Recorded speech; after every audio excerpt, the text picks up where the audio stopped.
ఉన్నారు, రంగాన్ని వేధించిన వాళ్ళలో పోలీసులు ఉన్నారు అన్నటువంటి ఒక ఫీలింగ్ రాష్ట్ర వ్యాప్తంగా రగిలింది కదా. అందుకే కదా పోలీసుల కళ్ళెదురుగుండానే కదా జరిగినాయి విధ్వంసం. ఏది ఆపగలిగారు ఆ రోజున? చివరికి ఆ విధ్వంసపు ఫలితం 45 రోజుల కర్ఫ్యూ. ప్రత్యక్ష బాధితులు మేము ఆ కర్ఫ్యూ చూసిన ఉన్నట్టుండి స్కూల్కి వెళ్ళడానికి లేదు. కాలేజీ అదే అప్పుడు స్కూల్ చదువుతున్నటువంటి దశ, స్కూళ్ళకి వెళ్ళడానికి లేదు. విచిత్రం ఏంటంటే ఇంట్లో ఉన్నట్టుండి లేకపోతే షాప్ ఓనర్ అయిన డబ్బులు ఇవ్వడు కదా.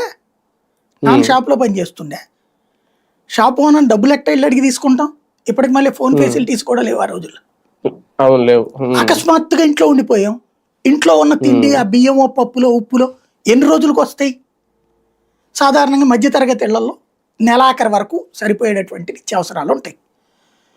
అది కూడా ఏంటి, ఈ ఇంట్లో మగాళ్ళు బయట ఎంతో తినొస్తుంటారు కాబట్టి ఆ మిగతా లెక్క వరకు పెట్టుకుంటారు. ఏ ఇంట్లోనైనా సరే మధ్యతరగతి అంటే మా అయ్యని మధ్యతరగతి కుటుంబాలే కాబట్టి ఆ లెక్కన.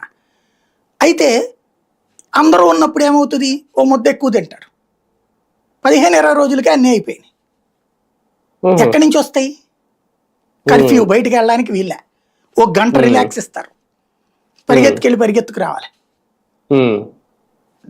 ఆ బయటకి కనీసం ఇట్ట తలకాయ పెడితే తుపాకీ చూపెట్టేవాళ్ళు, మిషన్ గన్స్ చూపెట్టేవాళ్ళు. ఫస్ట్ రోజున ఆ గొడవలు జరుగుతున్నప్పుడు ప్రత్యక్షంగా ఉన్నా, నేను వెళ్ళి చూసా. ఆ బందర్ రోడ్ లో రాయ్ టైర్స్ బిల్డింగ్స్ ఉంటది, 5వ నెంబర్ రూట్ అన్నపూర్ణ థియేటర్ దగ్గర.